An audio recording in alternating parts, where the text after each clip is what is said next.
Sirikal kaunti ma Homa Bay dhi nyime gi chenro mar kedo gi nok mar pi ma thoro kwako kuonde dak mopogore ma yudore e bomano mar neno ni jopiny e kuonde dak ma kamago yudo pi maler kinde duto.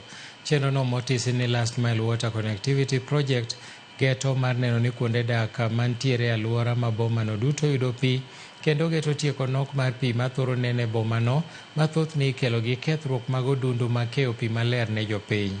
Chenrono itayo kuonde dak mopogore kaka mano ma Sofia, Makongeni, Got Rabuor, Shauri Yako, Kapita e kind mamoko. Jagoro mar kauntino Bernard Muok mane otelo ne apisa mamoko mag sirikal kauntino e timo limbe e kuonde ma chenrono idhi e nyime okoni giketo maino margi e tudo odundugo te.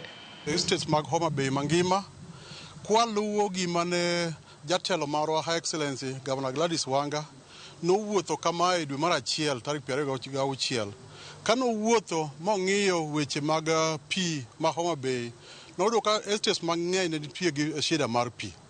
Shida ne biro koluwore gi pipe magwa manoseti ahinya, moko noketi higni moko mosekadho ma kod ok nyal ting'o pi maber, kata wantiere gi weche mag loso apaya yore mag Homa Bay magi osebedo ka ketho pipes mag pi matero pi. Wuoth ma watimo kawuono ni en mar confirming ni to be tijno timore adieri makende.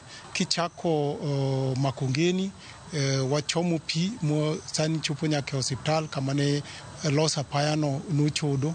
Wadhi nyaka Soko Mjinga wamiyo jochirogo pi.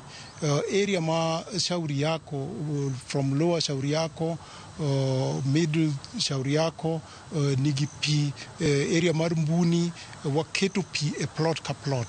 Omiyo ago erokamano kwayo jo Homa Bay mondo bed gi horuok ka poni samoro pi pod ni kodi mabor, kaka ng'eyo nitie estate moko ma bende pod ywago pi pok pi chope maber nikech weche mag gedo masani mag apaya madhi mbele kuonde mopogore opogore e chuny boma.